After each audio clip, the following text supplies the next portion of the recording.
What's up, guys? It is Coasters and Things here today, and welcome back to a special episode of The Thrill Life. Tonight, me and Nick have a special guest here joining us, Thrills and Magic. Hey, what's going on? Thank you guys for having me.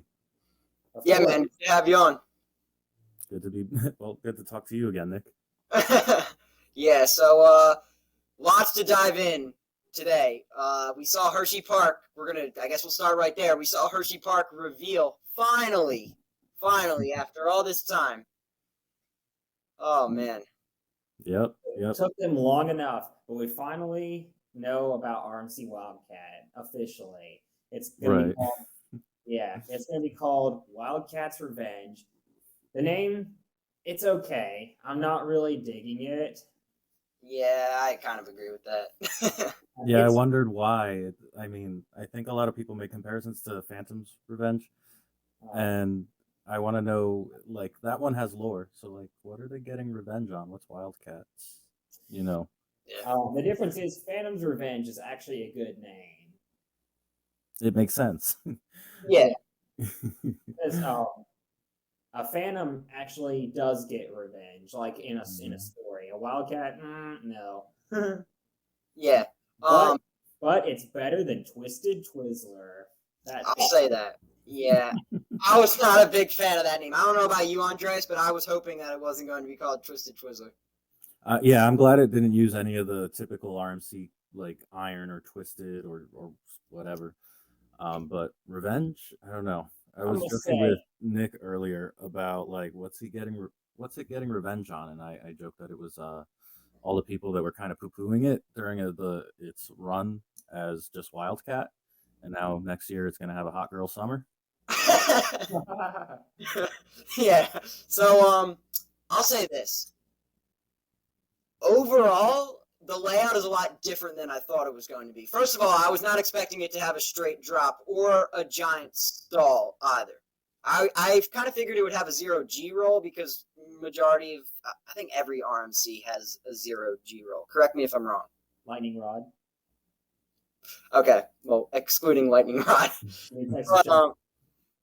But it also has that other inversion. What is it called again?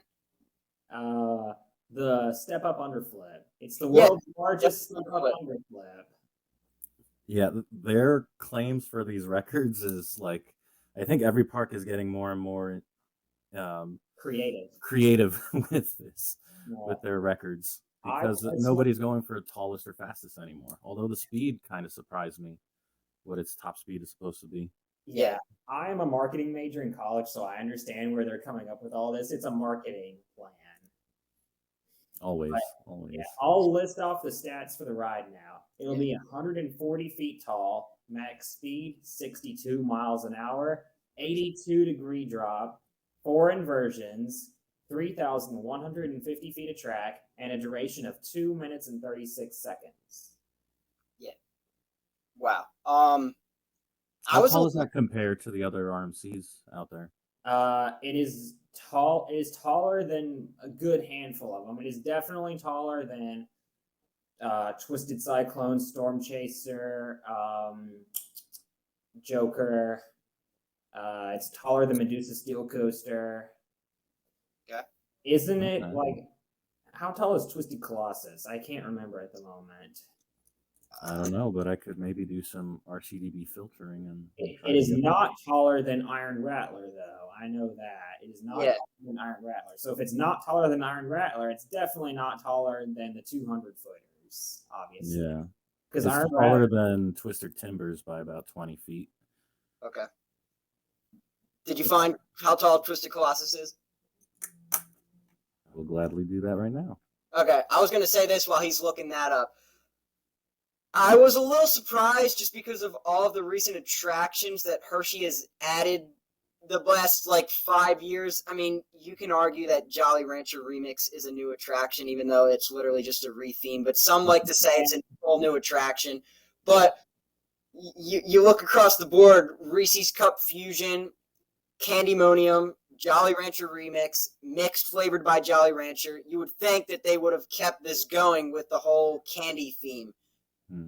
But at the same time, you look at Hersheypark, they have rides. Not all their coasters are themed to candy. You have Fahrenheit, Storm Runner, Sky Rush, which really don't have any theme to them. That they're just their names in itself. Yeah. So it was kind of cool to see it not be related to candy for a change, because that's what they've been doing the last couple of years. It was a cool change, I think. Yeah, and the step up underflip, it'll be one of the few coasters out there to feature that element. I know Joker at Six Flags Discovery Kingdom has one as well, and also Ride to Happiness actually has one. Oh wow. All right, I got stats on Twisted Colossus here. The height is 121 feet. However, the drop is 128. Top speed of 57 miles per hour. Well, it will be taller than Twisted Colossus. It will not be taller than Airy Force One, though. A lot of people were making comparisons to that one from all the chatter that I've. Yeah, because when I first saw the video on Wildcat's Revenge, when I first saw that this morning, immediately the first thing I thought of was it looks like a combination of Airy Force One and Iron Gwazi. Yeah, isn't that the origin of this? Or maybe I'm hearing this like second, third hand, so it's gotten muddied, but that like the execs of Hersheypark got to experience Iron Gwazi and basically said, yes, we want that. Maybe. Speaking of those coasters, Wildcat's Revenge, it will feature the steel truss support system for the lift hill that some other RMCs use, including Goliath, Zadra, Iron Gwazi, and Airy Force One. Glad you mentioned Zadra at Energylandia, because I've seen a lot of people are calling it Zadra's little brother. Now, that may have to do with the color scheme, because I think the layouts are, a lot different, but I thought that was kind of funny that people have been saying that. It will also feature a zero-G stall, which, if you know me, I love my zero-G stalls. They're awesome, yeah. Now, this one will not be directly under the lift hill like the ones on Goliath or Zadra will be. Yeah, where is it exactly? In the middle, like the middle of the ride, right? Yeah, and Airy Force One is under the lift hill as well. I forgot about that. That's only 2 hours away from me, and I forgot about it. I'll say this, in terms of like the layout, I think Airy Force One's layout still looks a little stronger. That's just I do too. I was just about to say I don't think it'll be as good as Airy Force One, and that's taking out bias I have towards that ride. But it's also like, it's an RMC. Like, Hersheypark already has one of the best roller coaster collections out there. It's just another great ride to add to their already awesome collection of rides. Yeah. Will it be the best ARM? Will this be the best RMC? I don't think so, but Hersheypark's coaster collection now will be the best. Yeah, definitely. I mean, think about this. Definitely up there. Think about this for a second. RMC, B&M Hyper, Intamin Hyper, B&M Invert, GCI Dueling Coaster, Intamin Accelerator Coaster, Intamin Vertical Lift Coaster, just to name some of them. Yeah, and Fahrenheit is unique because there aren't any other coasters out there like it. I mean, I guess you could say a Gerstlauer Eurofighter, but I'm talking just Intamin. Yeah. The fourth tallest coaster at Hersheypark, obviously Candy and Sky Rush are taller, and Storm Runner is taller as well. The top hat is. Gotcha. And here's the thing that stood out to me the most, though. I'm so happy they did this. It will be open during Christmas Candy Lane. Yes, sir. Nice. I didn't hear that. That's awesome. Hersheypark's finally starting to realize what their good coasters are and starting to open them up during Candy Lane, because Candymonium's now open during Candy Lane. I mean, and that's great because Midway America, that's the section, right? Yeah. Yeah, Midway America, that section of the park with Laugh Track and Wild Mouse, that is usually open during Christmas Candy Lane. And Wildcat in the past has been open during Christmas Candy Lane, so it's great that Wildcat's Revenge will be open during Candy Lane. Yeah, well, does that mean that Lightning Racer will be open during Christmas Candy Lane eventually? I don't know. I think that might have to do with staffing, to be honest. They can't run that many attractions because they have way more staff in the summer than they do in the fall, spring, Yeah, I know. I was one of them. Yeah, he worked at Hersheypark this summer. Yeah. Oh, really? Mm-hmm. Yeah, that's just something I think that goes across the board with all parks nowadays. Because didn't Hersheypark used to have like visa workers, kind of like how a lot of parks like Cedar Point would have? I can't recall. I'm not but, sure. I'm not sure about that. Isn't there any concern just a quick aside on Candy Lane, like operating temperatures. I know Candemonium probably has like wheel heaters or something like that, right? I'm pretty sure it has to be 36 degrees for a B&M to operate. Yeah, because I know that Nitro, it operates well below what I expected it to operate at. Like Six Flags, especially Great Adventure. Also, I don't know if they follow all the restrictions. I don't know. New Jersey is notorious for having stricter rules than a lot of other states. But like, there's been times when I've been at Great Adventure where Nitro should not be open, but it is. How cold was it? Like maybe under 20 degrees, and it was open. Oh man. Yeah, this was a couple years back. This might have been like 2017 or 2018. It might be different now, but yeah, I went on it. I was, freezing to death. But oh yeah, that wind will get you. Got me the same on Candemonium, but that actually, I think it was 35 degrees or 30 degrees. They just close it. Wow. All right, so to wrap up this topic before we move on, because we still have a lot of other things to dive in here. Overall, are you guys satisfied after this, this has been so long awaited. There's been like rumors for over a year now. When are they going to announce RMC Wildcat? We knew Wildcat was closing July 31st, and we all were wondering, would they open it the week after it closed? Would they announce it Labor Day weekend? We all didn't know. Now that we finally know, are you disappointed or are you satisfied? Satisfied, definitely. I think it slots in a nice place in their lineup as like not too intense, still kind of where it's gonna appeal to the same group that would enjoy Wildcat alone. The only thing I think we didn't mention was the design of the trains. I'm not too big on it. I'm not feeling. It's kind of bizarre. But it'll have 3 trains. Good job, Hersheypark. You know how to handle capacity. Good job. Yeah, that's true. And Hersheypark is known to have extremely long lines. We've had this discussion before, Andreas, about how crazy packed Hershey gets. I mean, I hate to be critical, but I see them stacking Candemonium pretty often. They always run 3 trains on Candemonium. Yeah, and it doesn't seem to help with throughput for whatever reason. I know, because that was my home ride. Oh, okay. Do they have crews over there? I don't know. But the other thing that I wanted to ask if you had heard, like, are there going to be kind of like metal detectors or lockers or something like that? If I had to take a guess, I'm going to say yes, honestly, just because Twisted Timber, Steel Vengeance. I just have a really strong something feeling. Like that. As unfortunate as it is, I would probably say to lockers as well. Hopefully they're those small ones. Hopefully they're free lockers like Candemonium is. Yeah. Like, the thing is, Hersheypark has the cubbies, like, I'll use Great Bear, for example, with the sliding doors. So that's nice, but this is an RMC. This isn't a B&M or a GCI. Mm-hmm. And if you look around at other parks, a lot of the RMC coasters now have that policy. As much as it sucks, it's just how it is. Oh yeah, I mean, in the news, Magic Mountain just had something happen, didn't they? Kid got hit by something that a rider dropped. Yeah, so that's not riding. That's not going to help either, then. Yeah. Anyway, random. All right, so let's move on.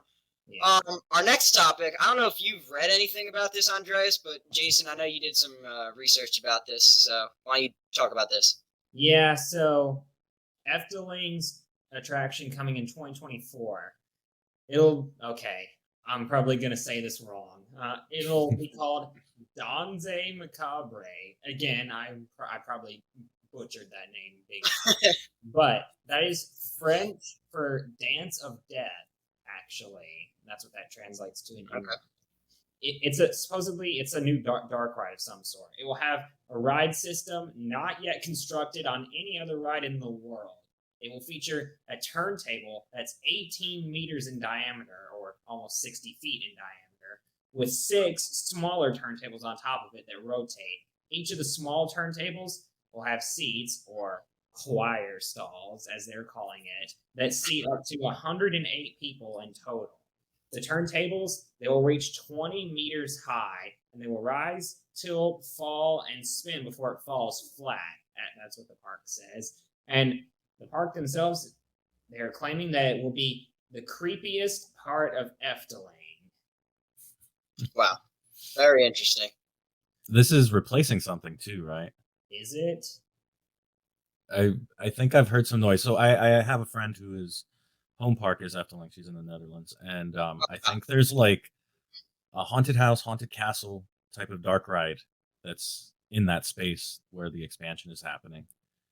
And it's apparently one of those old ones, kind of like, you know, the haunted house at Knoebels that's kind of beloved for being I old. love haunted house at Knoebels. It's so cool. It's kind of like riding through a B movie. It's spooky, but it's kind of silly, and it's very self-aware of it. And so I looked up a POV when I did some research on this topic and was like, oh, this is pretty cool. It would just need like some sort of like updates, projection mapping or something, but no.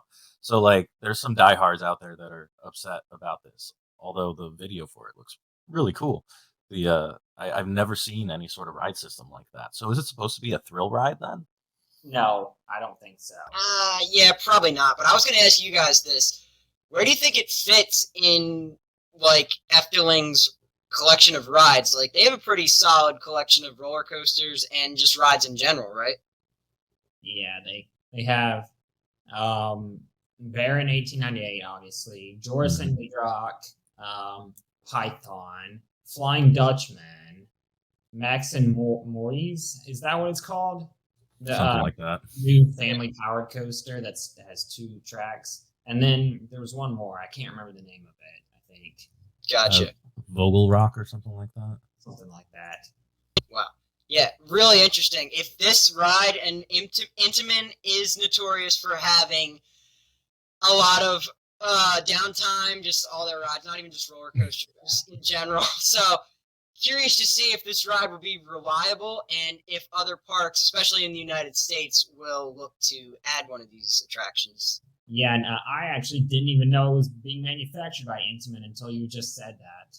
Yeah, first of its kind model from Intamin, and like you said, it'll tilt up to 25 degrees to any side. So really, really cool ride. I mean, I hope, because I don't know when I'm getting to the Netherlands. I'm going to be completely honest. I don't know if I'll ever get there. So I hope that it's a reliable ride and we'll see a ride like it, or hopefully the same model even, at somewhere in the U.S. so I can get the chance to ride it, because it's cool. The name I find interesting because it's a French name, but the native language in the Netherlands is Dutch, not French. Wow. Okay, I did not know that. Very cool. All right, so you guys want to move on then? We all good on this topic? Yeah, there isn't a whole lot known about this topic yet. I will add one thing that I discovered while doing the research is that they're doing like a full-on expansion of the park just in general. They call it World of Efteling 2030, and they got all the improvements for it. So this park is about to get huge, like almost doubled in size. Yeah, so it's about to be flipped completely upside down then, with not only this ride, but just, wow. Like you're going to have plenty of other topics coming your way, including a hotel, I think, that's joining the construction. Oh, wow. Okay. If this goes over well, this big expansion, Efteling could be better than Toverland easily.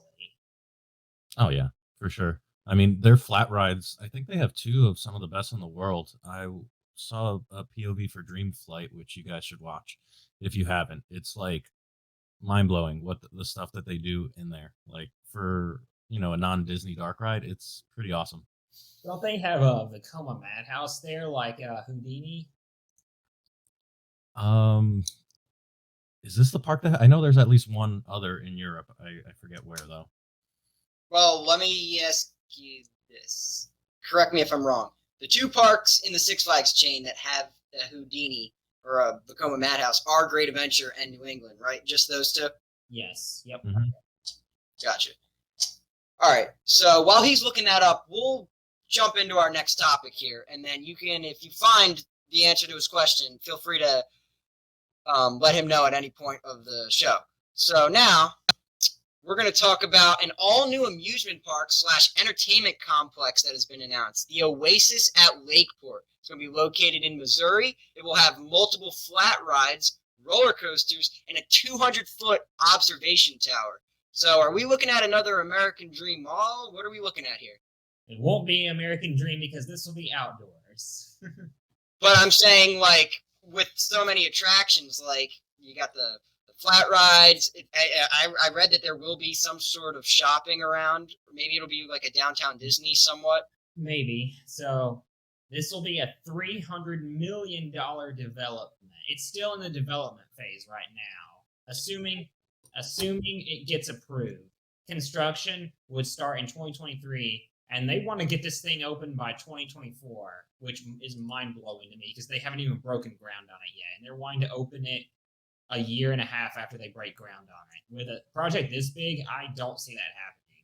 That makes me nervous that they'll open it kind of like half built in like a preview state that's going to turn people away. Because that's kind of what they did with Nick Universe before all of the roller coasters were open and all the rides were open. That sort of phased opening, and it was just a lot of people didn't see the value because they didn't change the price at all to reflect it.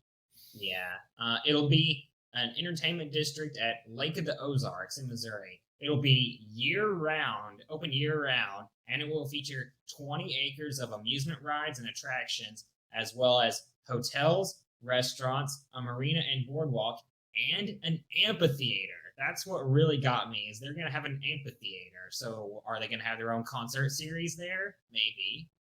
Yeah, very true. I was going to say this. If you're watching on YouTube, as you can see on the screen right now, all we really have so far is this concept art. It's somewhat giving me Icon Park vibes. No? I was just about to say that. Yeah, let's just hope it doesn't suffer the same fate that Icon Park has had. Negligence? Well, yeah, nobody could have predicted that. Terrible. If you watched, what was it, episode 1 or 2? We talked about it. It was episode 2, I think. Yeah, about the Orlando Freefall. Sad to see that ride go. But anyway, this is really cool. I mean, it's a couple years in the making, right? It's not going to open for what 2020? What's the year? 2024. 2 years from now. 2 years from now. Okay. Yeah. Very exciting stuff. I mean, you have Silver Dollar City in Missouri, and then you have Worlds of Fun not too far away. So, like St. Louis as well. Right. So this is just another place to add to Missouri, the Missouri area. Yeah, hang on. Can I say something real fast? No problem. Just judging by the concept art, it looks like it will feature a giant Ferris wheel, a star flyer, a slingshot, a skyscraper, like the one that me and you rode at Casino Pier, and we freaked out. Andreas, have you ever been on one of those? Yeah, once was enough for me. We're good. We're good. We were not like, it was, I don't want to say it was awkward. No, it wasn't awkward because we were scared. We did the one at Casino Pier, but we both did not say a word to each other for a good 5 minutes. We were just like looking like, I don't know what was going through your mind, Jason, but I was just like, get me off this ride. Yeah. You were over it pretty quick, huh? Yeah. Yeah, it'll also feature a pirate ship ride, a log flume, at least one roller coaster, and some water slides. Each of y'all, how about we each take a guess for a thrill coaster and a family coaster that place could have? All right, Andres, we'll start with you since you're our guest. All right, so it's giving me like pseudo boardwalk vibe, so I'm guessing they're going to put in some sort of either one of those Visa spinners, like the SBF spinners, like the one they have. What's the one down in South Jersey? Hang 10 at Fantasy Island? Funplex or something like that, whatever it's called. Oh, the Fun Coaster, that's actually a Wild Mouse. If you're thinking of just the normal SBF Visa spinners, a good example is there's a whole bunch of those. Yeah, Myrtle Turtle, not the figure 8, the like Wild Mouse style. Fun Coaster at Funplex in Mount Laurel, right? Yeah, that's the one I'm thinking of. I'm guessing they'll do something like that for their fun family thing. But as far as their like a more thrilling one, I could see them doing something like since we brought up Casino Pier, something like a Hydrus or something like down at Hydrus is a good ride. Geez, the name's escaping me. Gale Force. Yeah. Okay. Castaway Cove. So I think something like that, in that like vein. It's possible. I think type of there's flavor. I think there's a better chance that they work with Gerstlauer than SNS because we have not seen another ride like Gale Force from SNS at any other park. So Yeah. I don't. Yeah. As for me, I already had my guesses for both categories written down, and my guess for the thrill coaster was a Gerstlauer Eurofighter. So we're all on the same page on that one. Okay. For, Yeah, for you go first. Family coaster. yeah, for a family coaster, my guess is a Zero Force coaster, like Runaway Tram at Maurice Piers. Yeah, I could see Okay, that. I could see that. As for me,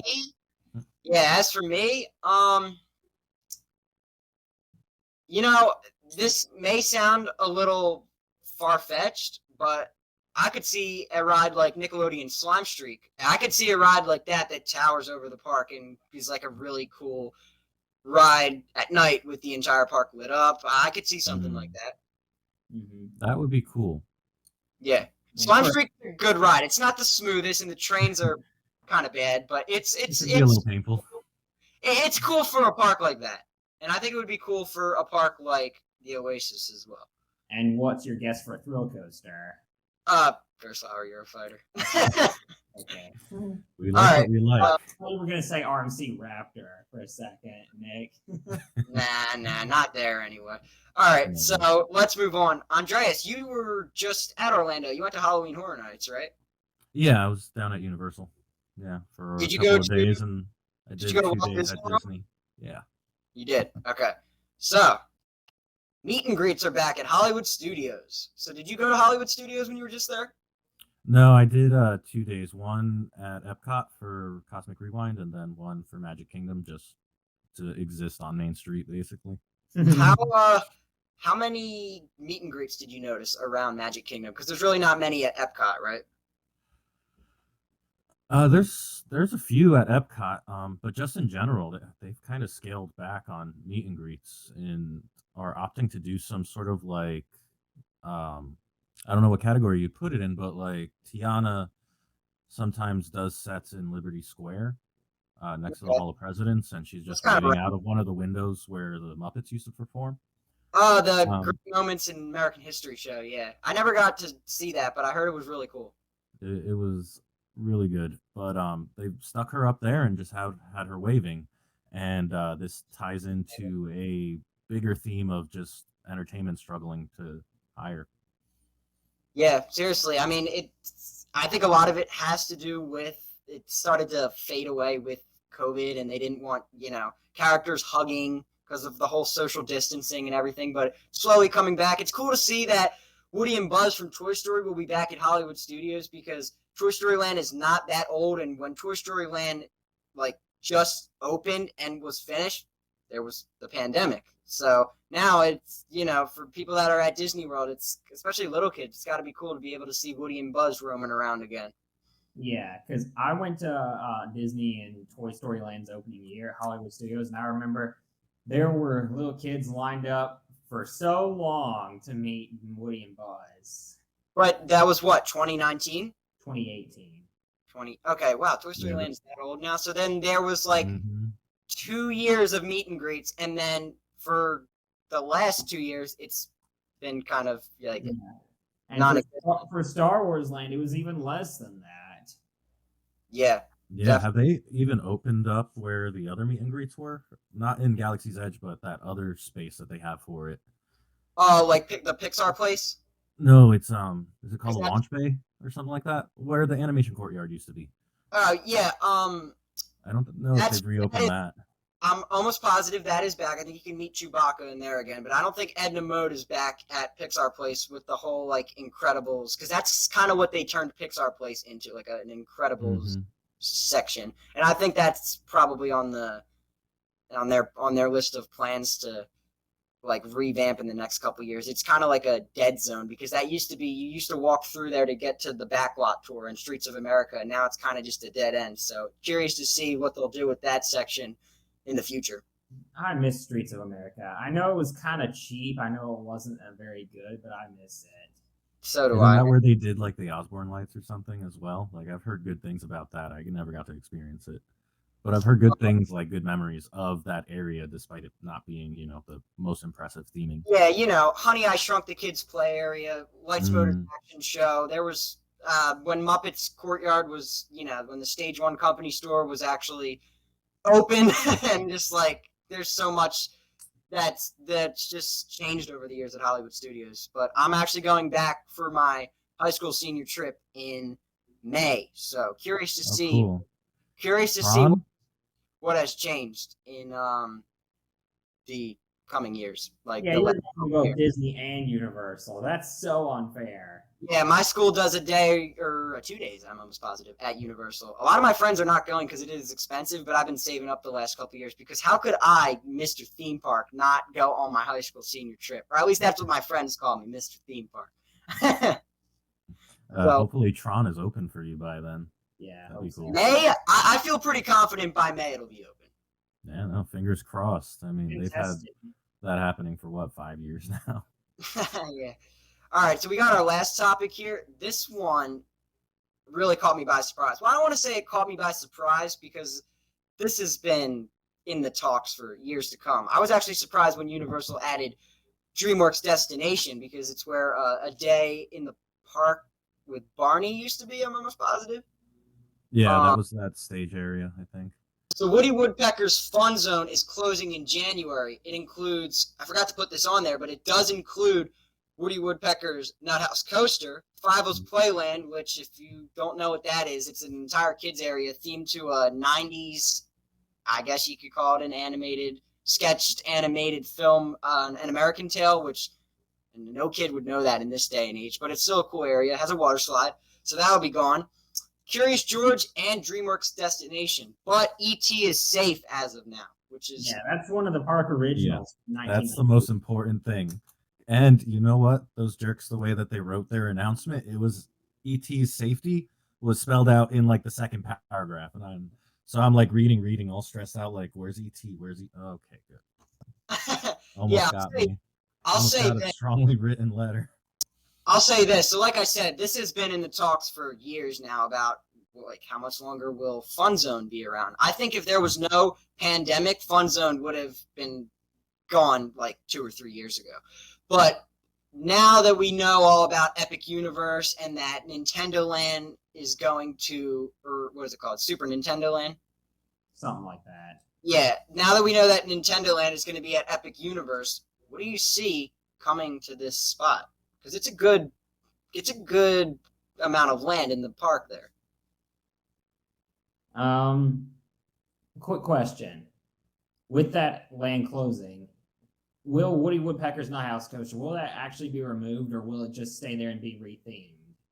That's a good question. I know that Five-O's Playland, Curious George, and DreamWorks they're all going. I know that's pretty much confirmed.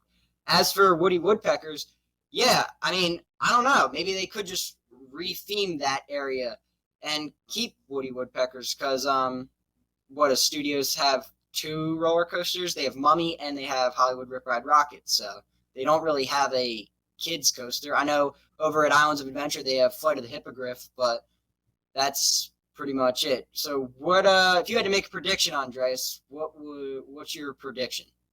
Well, first I got to mention that there was a very small stretch of time, I think in 2019 or late 2018, where this land was closed. This whole area was like blocked off, and nobody could figure out. Barney, right? What's that? That was when they were like transferring it from Barney to DreamWorks, though, right? That was that time. No, it wasn't just that area; it was the entire land for like a month. Okay. And it was around the time that Super Nintendo opened in Japan, and a lot of people were speculating that that's what the area was going to be converted into. That's what I'm saying. And then shortly thereafter, they must have made a big pivot because then they announced Epic Universe. So now I'm looking at what is going into the Epic Universe that's DreamWorks related, because I assume right now it's going to be still the kids area, but probably lean more into DreamWorks. They've already got Illuminations and the Minions covered with the front of the park being transformed. The Shrek 3D ride is becoming a Minions ride. The Monsters Cafe is likely becoming Minions Cafe. And then they have the Minion Mayhem ride over there. So that's like one area done. I think there's going to be like a Shrek swamp of some kind, either a play area or some sort of attraction. I think Shrek, if you look at the DreamWorks lineup that they also have Kung Fu Panda, which has a lot of assets already built and designed and made for Shanghai, or not Shanghai, Beijing, at Universal. Beijing. So my gut tells me it's going to be just filled with recognizable DreamWorks characters, and I think even Puss in Boots has another sequel coming out or something like that. So like the next 3 years, Trolls is popular. What's that? Trolls is popular too. And there's a Trolls 3 coming out. So yeah. Some combination of popular DreamWorks characters is my safest bet. And they could easily retheme Woody Woodpecker's coaster to any one of those. Oh, 100%. And I mean, I know they made a Woody Woodpecker movie a couple years ago, which didn't do like that great in the box office. It was kind of a flop. So, I think you're the second person to have ever mentioned the existence of that movie. Oh, for real? Did you watch it? No. Yeah, I didn't watch it. I didn't watch it, but I know they made a movie, and I know it didn't do that well. It makes sense. I mean, what little kid is going to see Woody Woodpecker? Nobody really knows who he is, except no. Can I mention something real quick? You know, PortAventura over in Spain, their official mascot is Woody Woodpecker. PortAventura used to be a Universal park, I think. Way early 2000s, I think. But yeah, you are right about that. So does that have something to do with this? Like a licensing thing? Yeah. Oh, I have no idea. Maybe it's. I mean, could be. Who knows? But I was a little shocked. I don't want to. Like I said, I'm not like totally surprised. Like, wow, I did not see this coming because this has been like years in the making.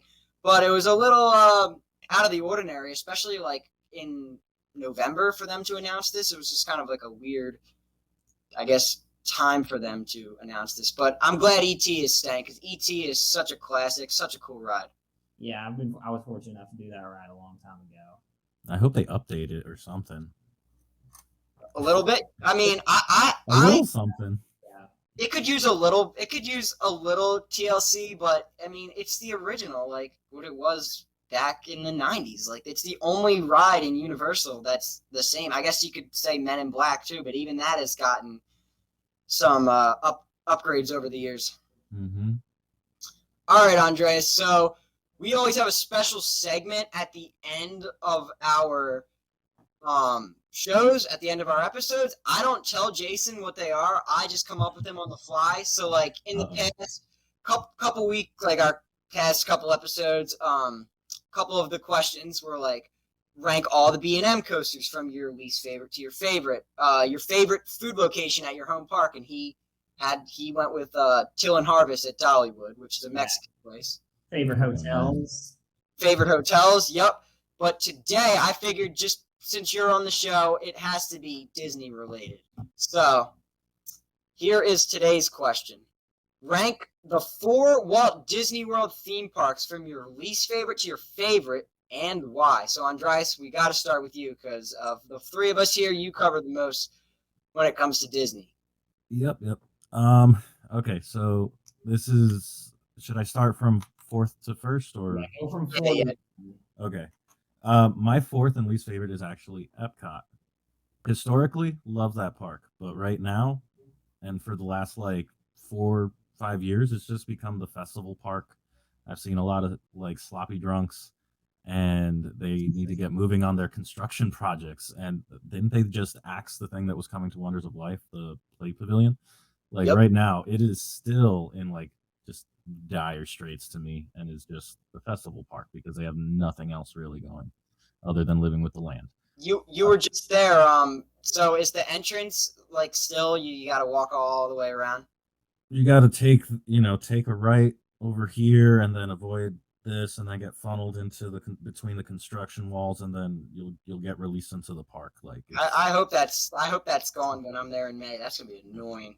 I don't know, man. It's been like that in some shape or way. You've been rerouted.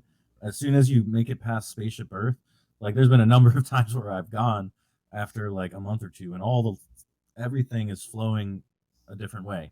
And that's not the only reason. It's just, to me, it's becoming another IP park in general, and that's just the general direction of Disney these days. So yeah, Epcot to me, least favorite. It's still fun, but just not Yeah, the I best in remember. comparison to the other parks. Yeah, I remember I interviewed you in the summer, and you had talked about the strong message that Epcot was going for back in its like early years, and how it's just not the same anymore of what it was of like what Walt Disney's vision was supposed to be. I mean, it's more so like the edutainment stuff. The it was like the only place you could see a lot of really cool stuff that wasn't even out. Like it Yeah. would have been cool if they had been able to keep like the technology aspect of it, the futuristic aspect of it. But just like with the concept of like Tomorrowland, Future World was always destined to fall behind.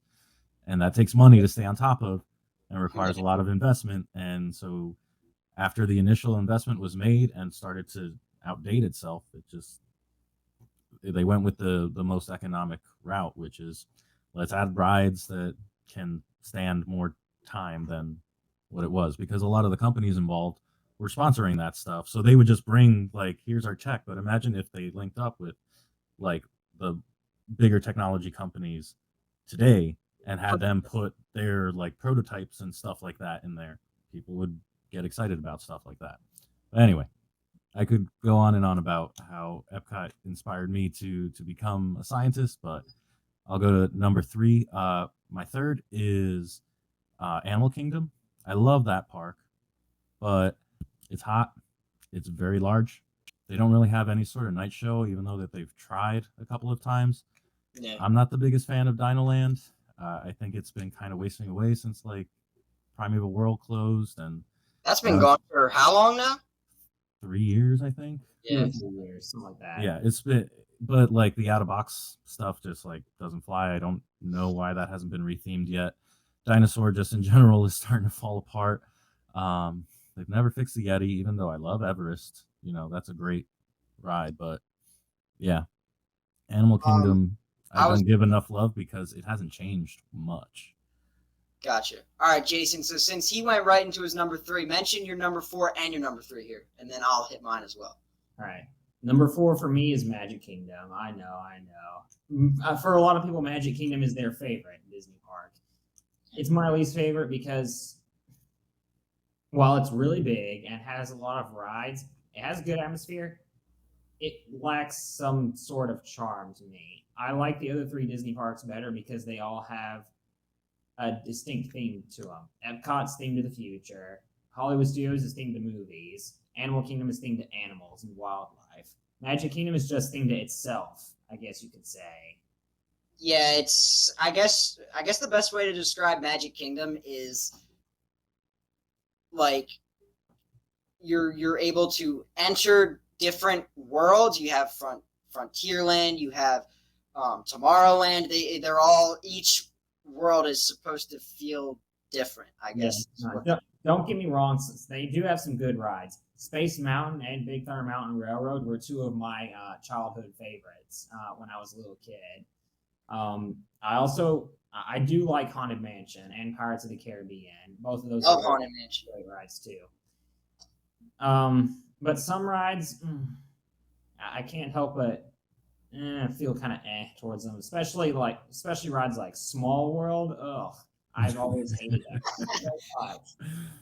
I may have mentioned this on an episode already, or at least I might have told you this, Jason. But my grandparents got stuck on It's a Small World back in the 80s. It got stuck for an entire hour, and the song was on repeat.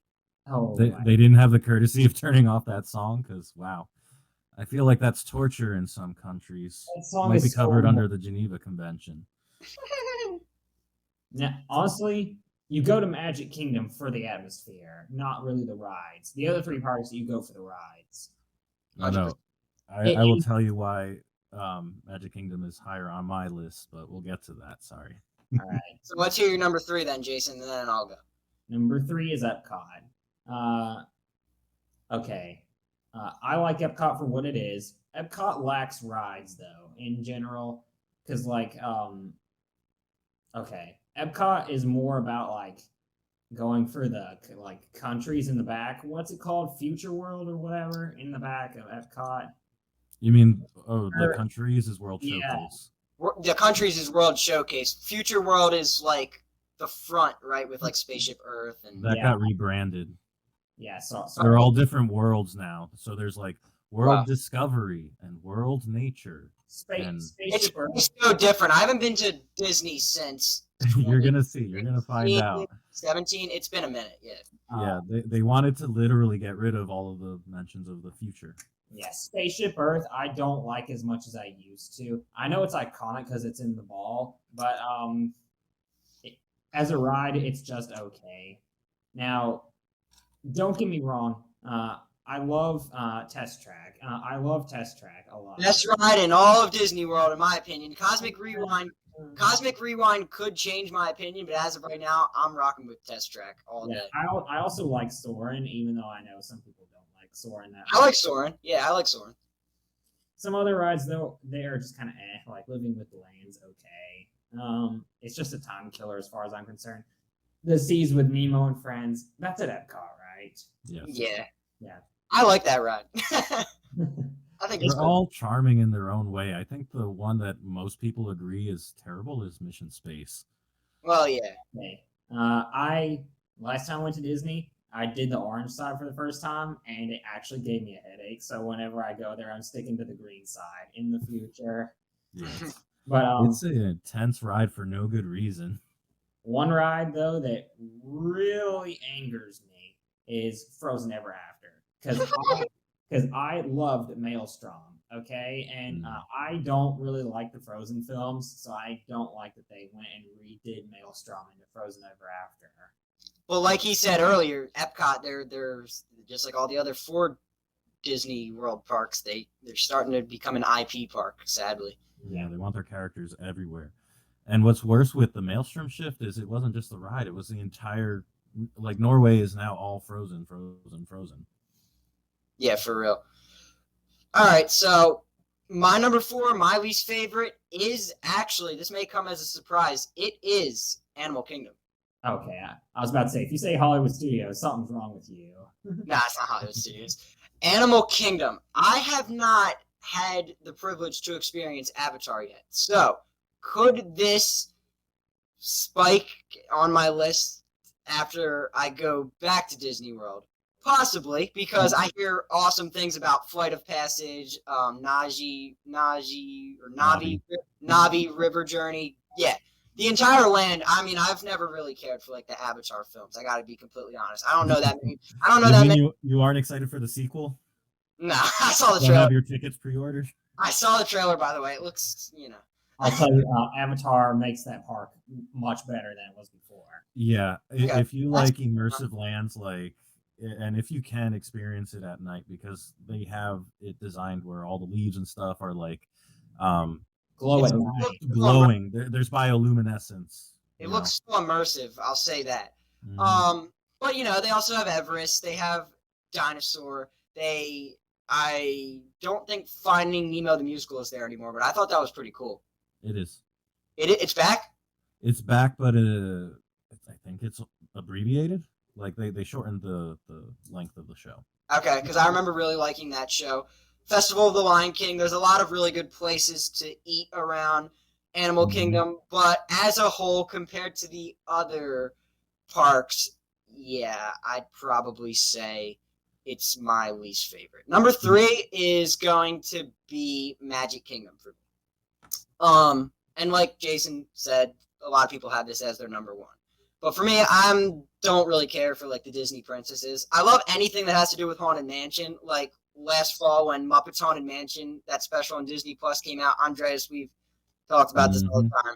That was just so cool. Like to see not only like anything with the Muppets is great, but Haunted Mansion, like it was just such a cool it was just such a cool special that they put together. I really liked it. It had so many hidden Mickeys and hidden gems and just things that had to do with the ride. So cool. So I love Haunted Mansion. Tomorrowland is really cool. I think Astro Orbiter is kind of getting outdated. I think that there might be a time for them to remove that. I don't know. That ride's so lame. Yeah. All of them are. That park has 3 spinners between Dumbo, the carpets, and Astro Orbiter. I really like People Mover. It was disappointing to see that there was an incident with People Mover a couple weeks back. I think Tron. I think Tron is going to do wonders for that park as a whole. Especially just like Tomorrowland in general.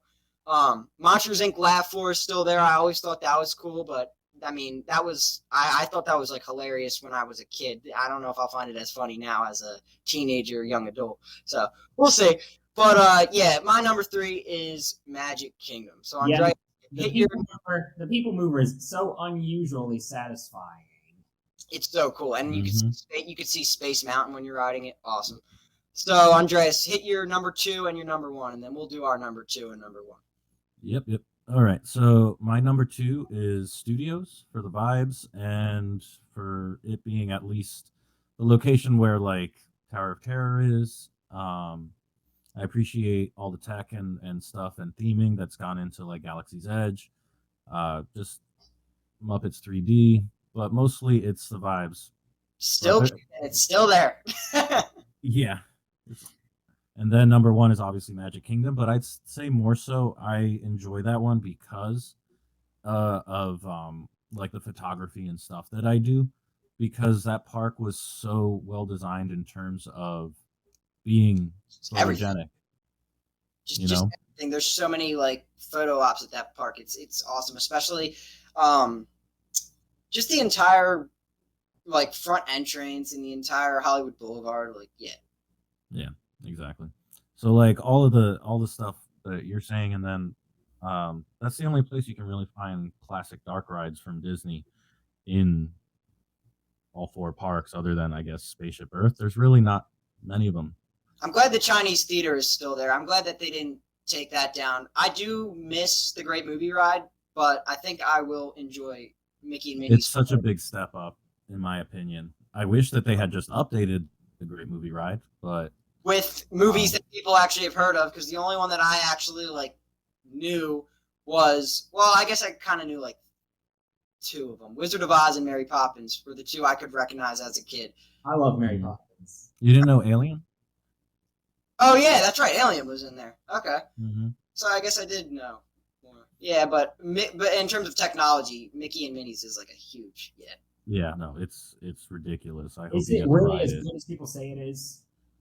I don't know what they mean by good. I think it's a solid like modern dark ride. Because people say it's really good for what it is. Yeah, it definitely is. I mean, it's you know, I think it's our first experience with a trackless ride system. Yeah, or no, Rise of the Resistance. Yeah, how many people get to experience that? You haven't been on that? No. I'm pointing to its really low ride throughput. Oh, okay.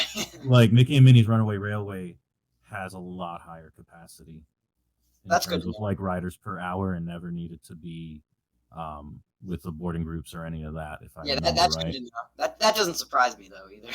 Whereas I think because it's 6 people per ride vehicle, and there's like maybe 3 or 4 ride vehicles at a time, it's only like 900 people per hour on Rise.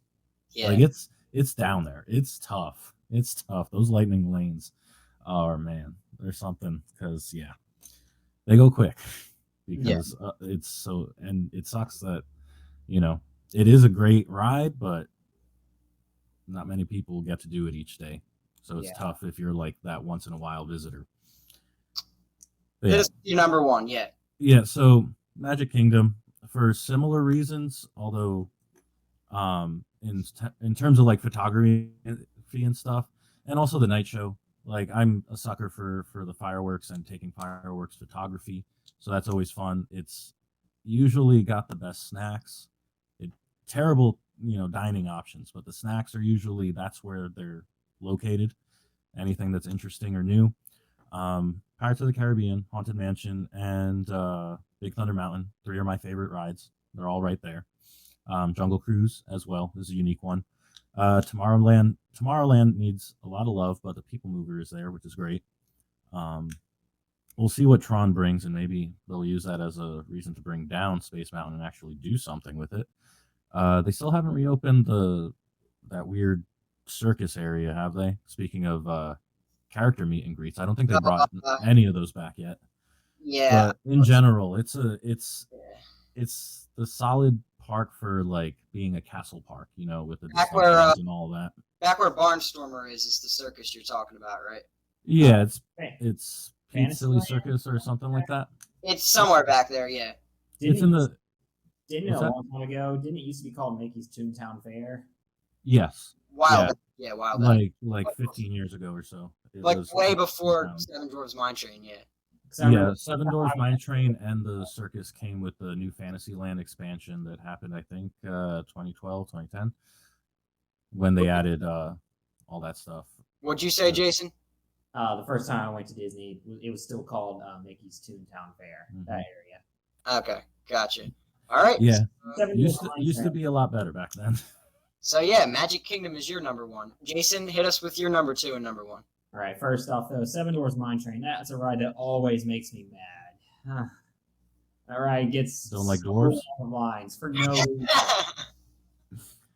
Anyways, number 2. This is just based off of my experience, okay? And the last time I went to Disney.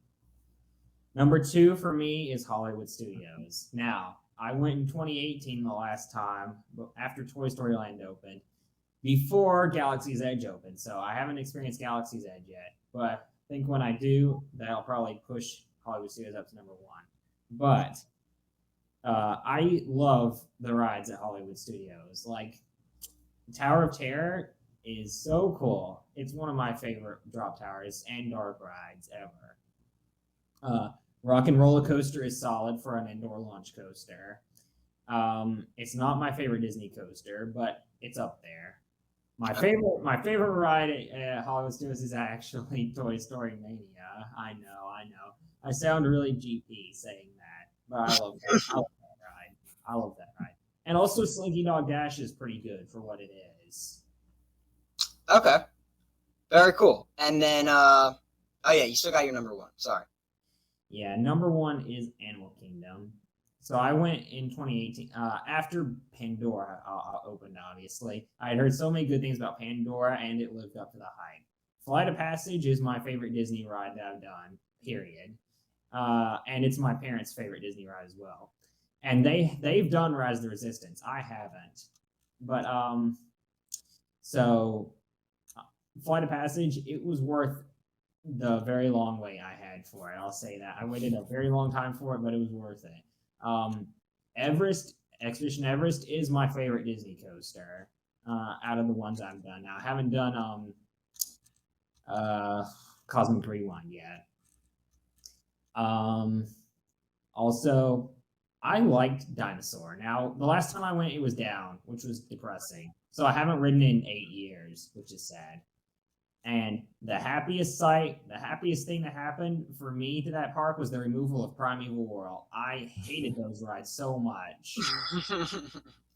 They made no sense at a Disney park, in my opinion. Dinoland in general does need some updates, I'll admit. There's another thing that kind of disappoints me, and it's that they don't do Rivers of Light anymore. That was my favorite nighttime show at Disney because it wasn't firework focused. I liked it because it used water effects instead of fireworks. That's why you're excited about Fantasmic returning. Yeah, I'm excited for Fantasmic returning. But yeah, between the world, and Pandora at night is incredible. There's all these like African style like music playing. The streets, the floor kind of like lights up. It illuminates at certain points. The rocks and the leaves light up. Yeah, so cool. Yeah. So my number 2 is Epcot. So you already know what number 1 is. Yeah, I already knew what your number 1 was going into this. Yeah, so I have Epcot at number 2. As I said earlier, Test Track, as of right now, I haven't been to Disney in a couple years, but as of right now, Test Track is my favorite attraction in all of Walt Disney World. I also think Soarin' is really cool. You gotta love World Showcase. I mean, I'm from what you said, I know it's not what it once was, but it's still there, still cool that you can, eat Mexican food 1 minute and then eat Chinese food the next minute. Yeah, I know you like Mexican food. So, yeah, overall, Epcot is my number 2. I actually thought Spaceship Earth was a cool ride. Now, technology has changed a lot in the last, 5 years. So I don't know if it will, blow me away as much when I re-ride it. But, You yeah. know what will blow you away if they still do it is the beacons of light. If they're still doing that light show, when the park is closing, stick around and watch Spaceship Earth. They sink points of light on every one of those little corners of the sphere with music, and it's so cool. I miss Illuminations from that park, I must say. Okay, I can see that. So yeah, Epcot is my number 2, which leads me to my number 1, which is Disney's Hollywood Studios. Streets of America is not there anymore. The Great Movie Ride's not there anymore. It's Mickey and Minnie's Runaway Railway, obviously, now. But of all the parks that has changed the most in the last couple of years, it is Hollywood Studios. So I'm curious to see if this will drop by far. Yeah, I'm curious to see if this will drop on my list. As a big fan of the Muppets, glad to see Muppet Vision is still there. I also really enjoy Cars, so I want to check out Lightning McQueen's Racing Academy. So yeah, there are things at Hollywood Studios that I do want to check out that I have not checked out yet. Not a huge Star Wars fan, but I appreciate Galaxy's Edge for what it is. The theming just looks, out of this world. So yeah, overall, I will say going back to Hollywood Studios, I'm going to have an open mind. So yeah. Hopefully it doesn't disappoint me because I want to still love it. Toy Story Mania is still there, which is a great ride. So yeah. Yeah, even though they removed the Sorcerer's Hat a few years ago, which I'm still bummed about because I loved that. Yeah, for a while it was just a stage for a Star Wars daytime show. I'm almost positive. Yeah. So yeah, that was really cool to hear everybody's lists. That was a really long episode. Yeah, this was a much longer episode than what we usually hit the 35-40 minute mark, but 40 minutes usually, 45 minutes usually. Yeah, but that question at the end was like 20 minutes.